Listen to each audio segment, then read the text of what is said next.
Donc la première chose, c'est l'aspect réglementaire des couverts. Donc sur le département des Ardennes, on a deux réglementations à respecter, la directive nitrate et la réglementation de la PAC concernant les SIE. Donc la directive nitrate, très rapidement, il y a 80% du territoire qui est concerné aujourd'hui par cette réglementation. On a obligation d'implanter des couverts sur des cultures de printemps, donc 100% des sols doivent être couverts à l'automne. Le couvert doit être implanté, il n'y a plus de date minimum d'implantation, c'est 2 mois en terre et il ne peut pas être détruit avant le 15 octobre. C'est un couvert qui ne peut pas être composé de légumineuses uniquement. Et il y a des dérogations possibles, mais on va passer, c'est pas le sujet. Et la partie dérobée, donc il y a une période obligatoire réglementaire du 20 août au 14 octobre qui peut fluctuer selon l'année. Il faut 2 espèces déclarées à la PAC au moins en mélange, donc ça n'empêche pas de semer plus d'espèces, mais il faut au moins les 2 déclarés à la PAC semés. Et interdiction d'utilisation de fertilisation et de produits phyto sur la période de réglementation. Voilà. Et donc une fois qu'on respecte cette réglementation-là, on a plutôt l'aspect agronomique des couverts. Donc petit constat très rapide, c'est qu'il y avait 2,5 tonnes de vers de terre en moyenne en 1950 par hectare. Aujourd'hui, on est à moins de 200 kilos. Donc ça veut dire qu'on a divisé par plus de 12 en 70 ans notre population de vers de terre. Un ver de terre se nourrit de matière verte. Donc l'objectif, c'est de maximiser les résidus en surface, c'est leur garde-manger. Donc ça veut dire que tous les couverts, plus vous les laissez en surface, plus ils vont servir au développement des vers de terre.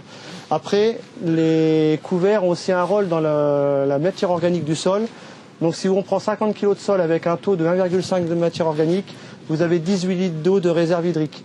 Cette même quantité de sol, avec 5% de matière organique, on passe à 88 litres. Donc on augmente considérablement la réserve en eau. Après, l'implantation des couverts, il faut qu'on va dire minimiser le travail, mais ça veut dire ne pas en faire. Il faut limiter le tassement des sols, semer le plus tôt possible et éviter d'utiliser des sulfonylurées dans les cultures précédentes parce que ça peut avoir des effets néfastes sur certaines espèces.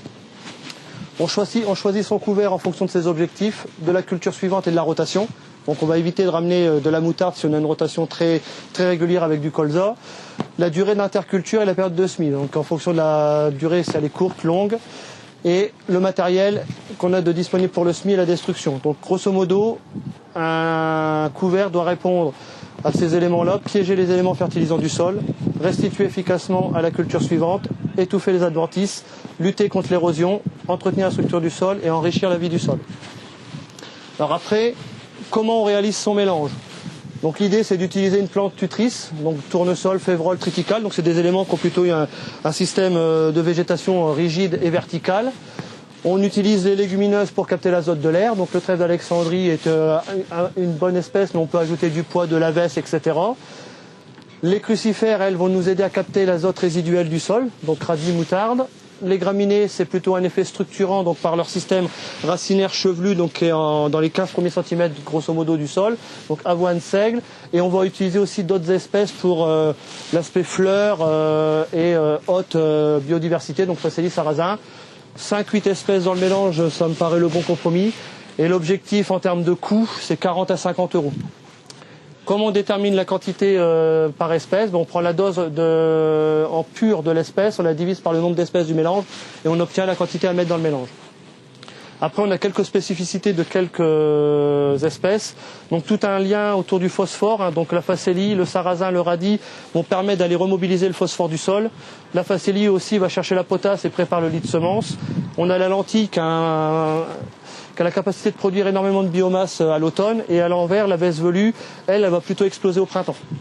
Et puis après, on a des systèmes racinaires plus ou moins puissants qui vont permettre d'aller chercher la profondeur, donc type radis, moutarde.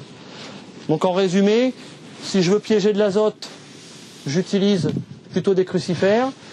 Si je veux fournir de l'azote à la culture suivante et capter l'azote de l'air, je vais utiliser simplement des légumineuses. Je veux lutter contre les adventices, je vais aller chercher des plantes étouffantes ou des plantes qui ont des propriétés allélopathiques. Donc par exemple, l'avoine a un effet allélopathique avec le vulpin, elle empêche le vulpin de lever. Le maintien de la matière organique, donc là on va aller chercher plutôt des mélanges légumineuses graminées avec des cessurènes qui vont augmenter en fin de cycle, donc ce qui va permettre d'augmenter le taux de matière organique du sol. Le fourrage d'appoint, c'est la même chose, c'est les mélanges légumineuses graminées qui permettent de répondre souvent à cette problématique-là. La structuration du sol, c'est tout ce qui va être association d'espèces avec un système racinaire assez puissant.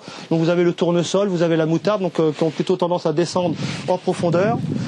Et tout ce qui va être bioagresseur ou autre, donc il y a des plantes qui ont aussi des effets plutôt favorables sur la biodiversité. Vous prenez de la facélie qui de nature va plutôt attirer le carabe, et le carabe c'est un prédateur naturel de la limace. Voilà.